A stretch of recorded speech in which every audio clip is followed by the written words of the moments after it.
कृषि दर्शन देखैया छत्तीसगढ़ के जम्मो किसान भाई बहिनी हो, जय जोहार, राम राम।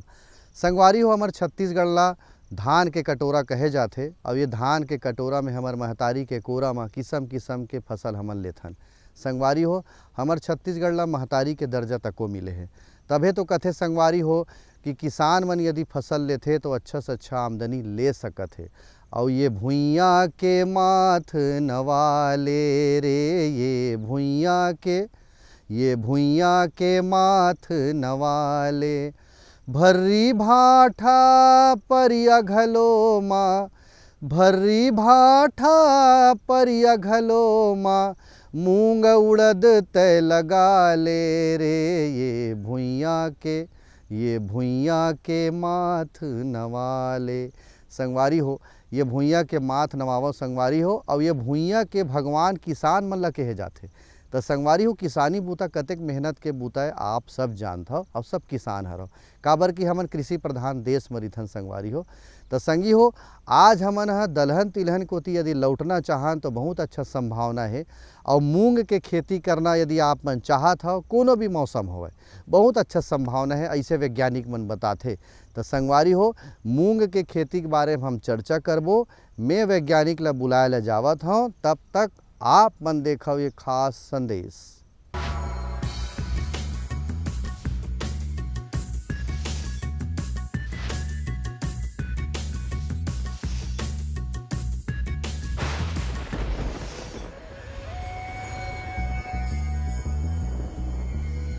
जैसे किसान भाई हो, हमन जब बीज के बात करथन तो हम बीज और दाना में बहुत बड़ अंतर है। हमन दाना जो भी प्रकार के फसल होथे ओला दाना में जोड़थन, लेकिन वही ला जब हम बीज बोलथन तो जेमा अंकुरण क्षमता बहुत अच्छा रहा है, जो देखे में सुडोर रहा है, यौ लगभग एक प्रकार के आकार के रहा है। जब ये दाना ला हम चयन करथन बुआई के लिए, तब ये ला हम बीज बोलथन। तो बीज जौन होथे, कोई भी फसल के बीज जौन होथे वो महत्वपूर्ण भाग होथे। और बीज के गुणवत्ता और अच्छा बीज कोई भी फसल के उत्पादन के पहली नींव होथे। जैसे घर बनाए बर नींव मजबूत होना चाहिए, वही प्रकार से अच्छा फसल उत्पादन बर बीज बहुत अच्छा होना आपके बहुत ज़्यादा जरूरी है। तो बीज अच्छा कैसे हो, एक लिए अगर घर के आप अच्छा दाना ला, एक प्रकार के अच्छा मजबूत दाना ला चयन करत हो, तो बुआई के पहली जैसे धान के बात करत हन तो ओला फून लो आप मन कम से कम 2 बार फून लो। 2 बार फूनू तेमा कीड़ा बीमारी से प्रभावित और जतका और बदरा वगैरह धान जो मिले रही आपके बीज में वो अलग हो जाही। संगवारी हो, हमर कार्यक्रम अब शुरू करत हन कृषि दर्शन। संदेश के बाद जो संगवारी अभी टीवी कोती बैठी सो ही चालू करके ओकर में बहुत बहुत स्वागत करत हूँ। और विषय ला फिर एक घाव बताना चाहता हूँ। आज हमन चर्चा करबो मूंग के वैज्ञानिक खेती के बारे में।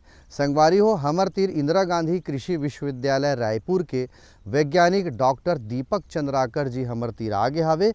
अब ओकर से मैं पहली सवाल यही करना चाहता हूँ कि छत्तीसगढ़ के जो जलवायु है, यहाँ के जो माटी है, का ओकर हिसाब से मूंग के खेती के संभावना है? और है तो कैसे एकर जमीन होना चाहिए, कैसे किसान मन जमीन के तैयारी करे? आओ डॉक्टर दीपक चंद्राकर जी का बतावत है, देखन सुनन। छत्तीसगढ़ की जो जलवायु है वो मूंग की खेती के लिए बहुत ही उपयुक्त है। और यदि हम फार्मिंग सिचुएशन या खेती की जो स्थिति है उसके आधार पे देखें तो जहाँ पे ऊपरी ज़मीन है वहाँ पे जैसे कि भाठा है, भर्री है, वहाँ पे आप मूंग की खेती, उड़द की खेती आराम से कर सकते हैं, क्योंकि यहाँ पे इन ज़मीनों में जल का निकास काफ़ी अच्छा होता है और भरपूर उत्पादन प्राप्त कर सकते हैं। यदि हम उड़द की खेती के टेम्परेचर और वार्षिक वर्षा ये सब की बात करें तो यहाँ पे जो वार्षिक वर्षा है वो लगभग 1200 से 1400 mm के आसपास वार्षिक वर्षा होती है। और इसका जो 70 से 80% भाग है वो सितंबर के प्रथम पखवाड़ा तक प्राप्त हो जाता है। तो इस कंडीशन में यदि हमें उड़द एवं मूंग की जो खेती करते हैं, विशेषकर हम उड़द की जो किस्में हैं उसमें, और मूंग की है जो एक से एक उपयुक्त किस्में हैं जिसका उपयोग हम कर सकते हैं। संगवारी हो, ये तो रही छत्तीसगढ़ के जलवायु के हिसाब से मूंग के खेती के बारे में बतावत रही से चंद्राकर जी है। संगवारी हो, एकर बाद बात आथे जमीन के तैयारी के बाद, खेती करे के संभावना के बाद, यदि हम उन्नत किस्म के बीज के बात करन और बीज के बोआई के बात करन, बोआई के समय के बात करन, यदि खरीफ के मौसम में लगावत हन तब, यदि रबी के मौसम में लगावत हन तब, तो कैसे बुआई के विधि होना चाहिए, मूंग के कौन सा किस्म ला हम बो सकत हन, आओ जानथन डॉक्टर चंद्राकर जी है का बतावत है, देखन सुनन।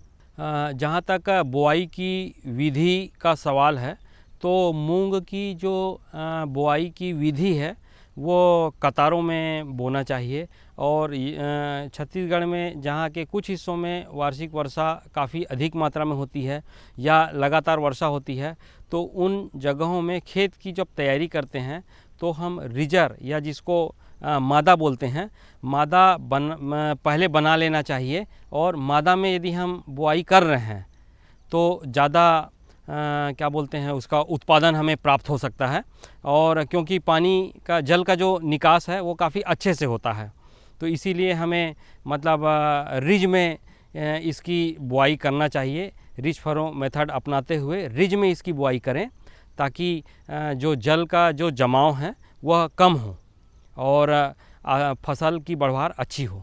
ये एक इम्प्लीमेंट आता है आजकल जो लोग पहले बैल से मतलब रिज एंड फरो बनाते थे, जहाँ पे मतलब कूड़ रहता था, उसके बाजू में रिज रहता था, तो रिज में बुआई करते थे। और रबी के मौसम में फरों में करते हैं बुआई। जबकि आजकल एक से एक इम्प्लीमेंट्स आ गए हैं जो रिजर के रूप में, उससे हम विभिन्न प्रकार के फसलों की बुआई कर सकते हैं। तो इसके लिए आपको रिजर का उपयोग आप कर सकते हैं। और इससे मतलब पौध से पौध की जो दूरी है वह भी मेंटेन रहती है। और सामान्य तौर पे जो मूंग की जो बुआई है, कतार से कतार की जो दूरी है वो 30 सेंटीमीटर हम रखते हैं, एवं पौध से पौध की जो दूरी है वो 8 से 10 सेंटीमीटर मेंटेन करते हैं।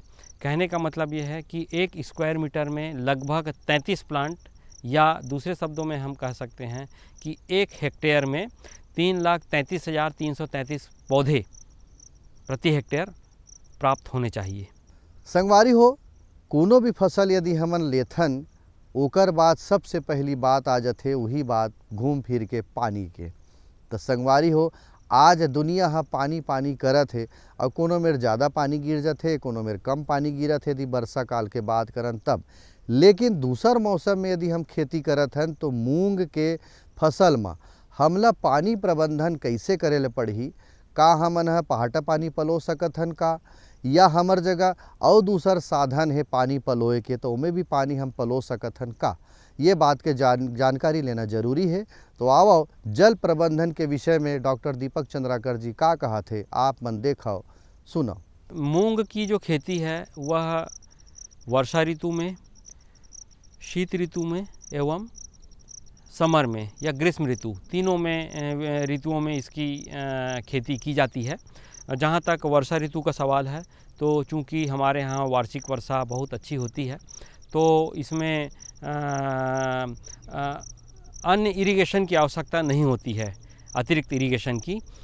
यदि फिर भी काफ़ी ज़्यादा ड्राई स्पेल पड़ता है, 20 दिन 25 दिन का यदि ड्राई स्पेल या सूखे की अवस्था बनती है, तो एक आध पानी हम स्प्रिंकलर के माध्यम से या सिंचाई के माध्यम से दे सकते हैं, अन्यथा इसे पानी की आवश्यकता नहीं पड़ती है। और शीत ऋतु में तो हमें कम से कम 3 से 4 पानी की आवश्यकता पड़ती है, एवं उसी तरह से ग्रीष्म ऋतु में भी लगभग 3 से 4 पानी की आवश्यकता पड़ती है। संगवारी हो, चर्चा भी जारी रही काबर की मूंग के खेती के कतेक संभावना है, आप मन सुनत हो, बढ़िया फोरिया के बतावत है हमारे डॉक्टर दीपक चंद्राकर जी है। संगी हो, अब बेरा हो एक ठनऊ संदेश आप मन दिखाए के, तो आप मन देखो एक खास संदेश।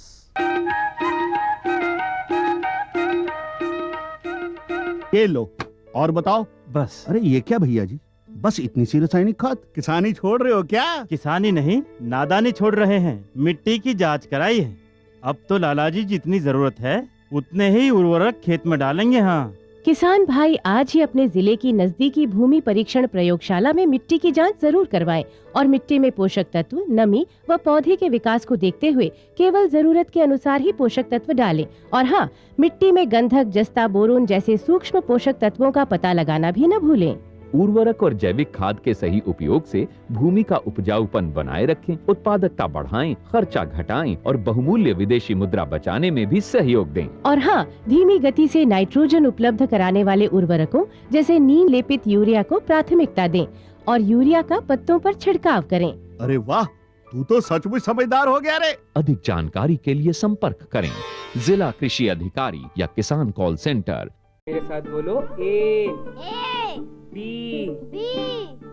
अरे नादान, बच्चे को एबीसी सिखा रहा है। अरे काम धंधे की एबीसी तू कब सीखेगा? ये देख विज्ञापन। तेरे जैसे कृषि विज्ञान सीखे हुए युवाओं के लिए भारत सरकार के कृषि मंत्रालय ने एक योजना बनाई है, ACABC। ACABC? जी हाँ, ACABC यानी एग्री क्लिनिक्स और एग्री बिजनेस सेंटर। इसके तहत कृषि विज्ञान पढ़े युवाओं का चयन होने पर उन्हें मुफ्त ट्रेनिंग दी जाती है और हाँ, अपना कारोबार चलाने के लिए बैंक से लोन भी मिलता है। इसके साथ ही अगर युवा अपने इलाके के किसानों की खुशहाली के लिए उन्हें खेती बाड़ी व अपने कारोबार से जुड़ी लाभदायक जानकारी देते रहेंगे तो उन्हें लोन पर 36 से 44% तक की सब्सिडी भी मिलेगी। तब तो मैं जरूर सीखूंगा काम धंधे की ABC। शाबाश, चलो अपनाएं स्वरोजगार, खेती में हो विकास अपार।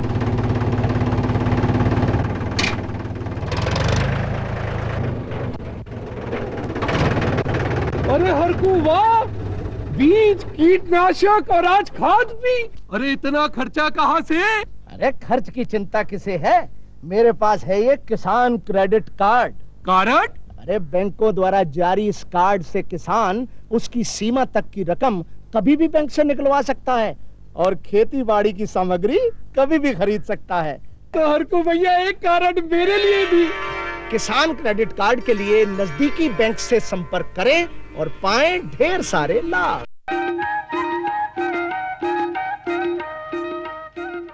कोनो भी फसल यदि हम लेथन तो खान पान के व्यवस्था करेल पड़थे। मनखे ला भी खान पान के व्यवस्था अच्छा संतुलित और समन्वित आहार के आजकल व्यवस्था करेल पड़थे। उही प्रकार के फसल में भी है संगवारी हो, काबर की मौसम है कब परिवर्तन हो जाए कोनो कहे नहीं जा सके।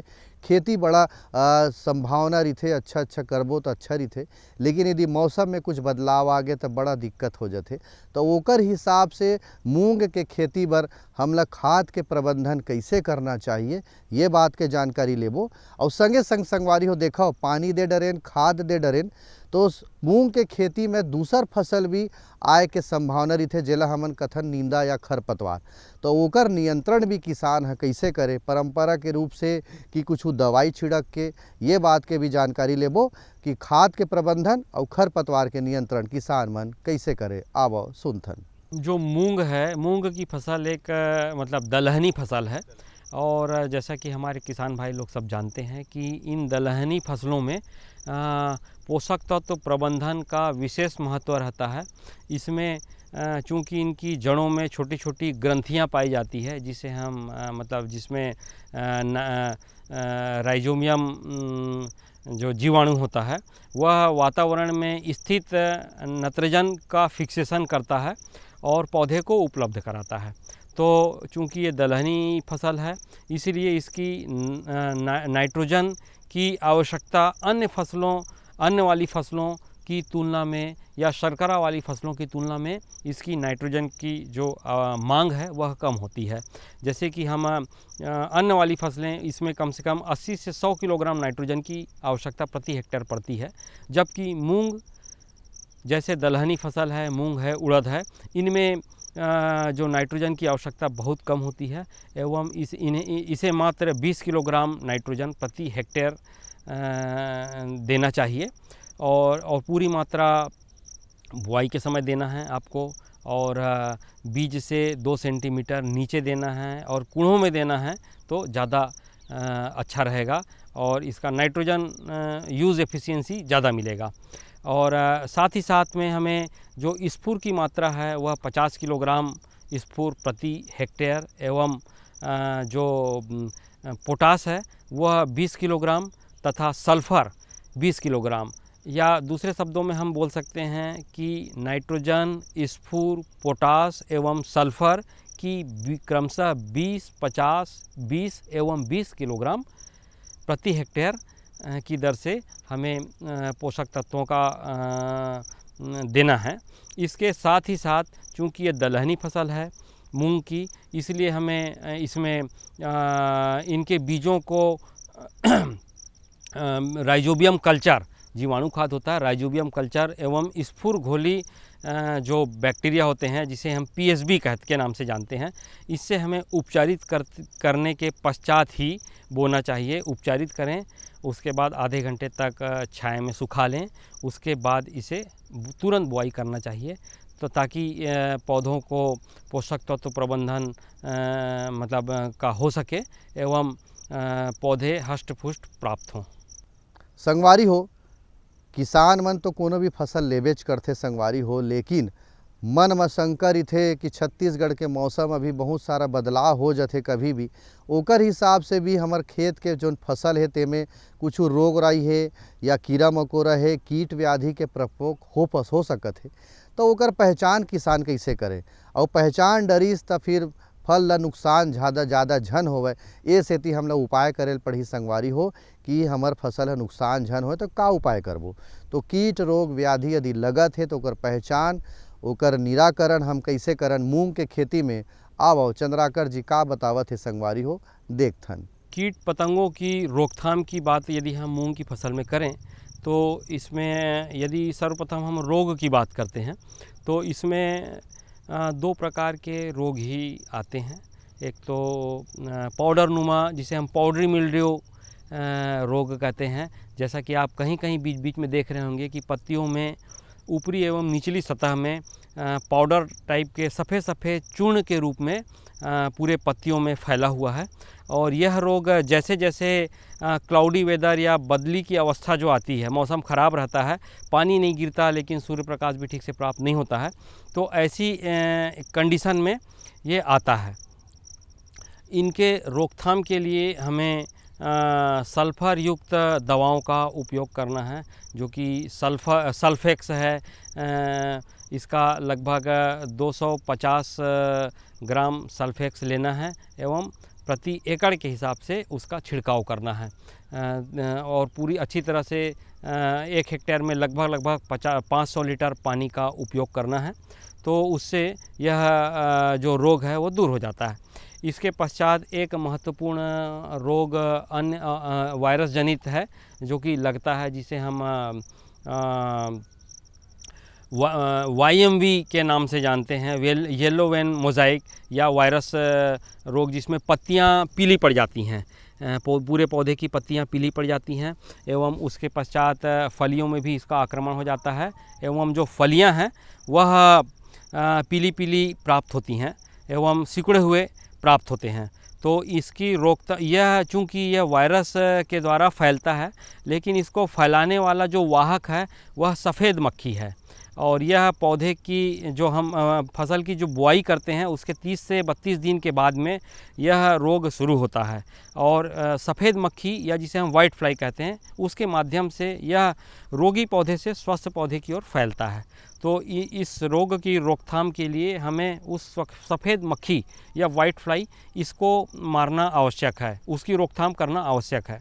तो इसकी रोकथाम के लिए हमें कोई भी जो सिस्टेमिक दवा जो कि रस को चूसने वाले जो कीटों को मारता है, जैसे कि डाइमेथोएट के नाम से बाज़ार में मतलब रोगोर है या अन्य नामों से मिलता है, उसका टेक्निकल है डाइमेथोएट। इसकी 1.5 से 2 मिलीलीटर दवा लेना है प्रति लीटर पानी के हिसाब से। इसका छिड़काव फसल बुआई के 25 दिन के पश्चात करना है एवं 10 से 12 दिन के पश्चात पुनः इसको रिपीट करना है, तो इस रोग से छुटकारा मिल सकता है।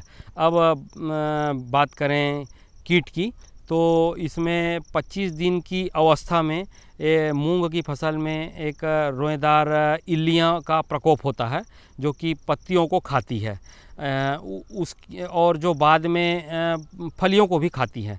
तो इसकी रोकथाम के लिए हमें प्रोफेनोफास नामक एक दवा आती है, उसका छिड़काव करना है। 1.5 से 2 मिलीलीटर दवा लेना है प्रति लीटर पानी के हिसाब से। 1 हेक्टेयर में कम से कम 450 से 500 लीटर पानी का छिड़काव उस दवा के साथ में मिला के करना है, तो इस कीट का रोकथाम हो जाता है।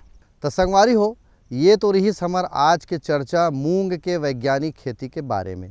संगवारी हो, ये तो हो गए मेहनत और काम बूता के बारे में चर्चा। अब जान लेथन छत्तीसगढ़ महतारी के कूरा में रचे बसे छत्तीसगढ़ी लोक संस्कृति ऊपर आधारित हमारे ये गीत संगीत में रचे बसे है। तो आओ जानथन आज के कार्यक्रम में गीत संगीत दिखात हन, आप मन देखो सुनो मजा लेवो।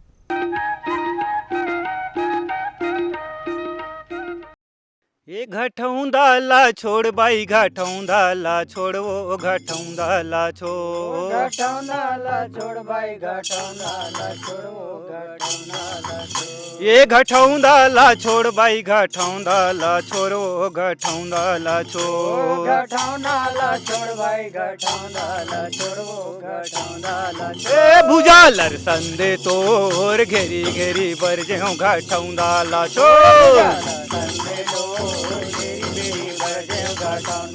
तोर भुजालर संदे तोर घेरी घेरी बर जेऊ घटौंदाला छोड़ भुजालर संदे मोर घेरी घेरी बर जेऊ घटौंदाला छोड़ ए राख धरे भूसा धरे पैरी माजन बर पैरी माजन बर हो ए राख धरे भूसा धरे पैरी माजन बर पैरी माजन बर हो राख धरे भूसा धरे पैरी माजन बर पैरी माजन बर हो ए राख धरे भूसा धरे पैरी माजन बर पैरी माजन बर हो ये दे पैरी के मांजत ले होई गे अब देर भुजाला संदे लो घेरी घेरी बर जेऊ घटौंदाला छोड़ पैरी के मांजत ले होई गे अब देर भुजाला संदे लो घेरी घेरी बर जेऊ घटौंदाला छोड़ ये दे पैरी के मांजत ले होई गे अब देर भुजाला संदे लो घेरी घेरी बर जेऊ घटौंदाला छोड़ पैरी के मांजत ले हो गे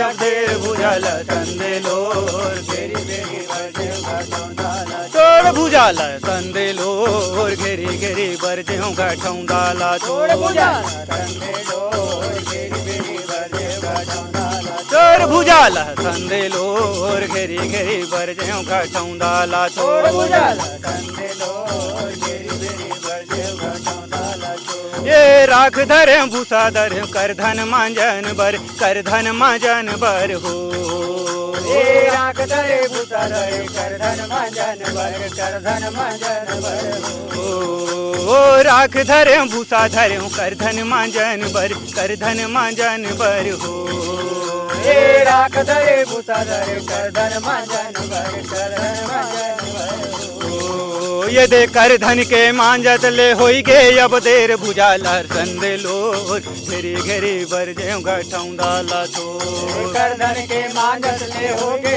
अब देर भुजाला संदे लो।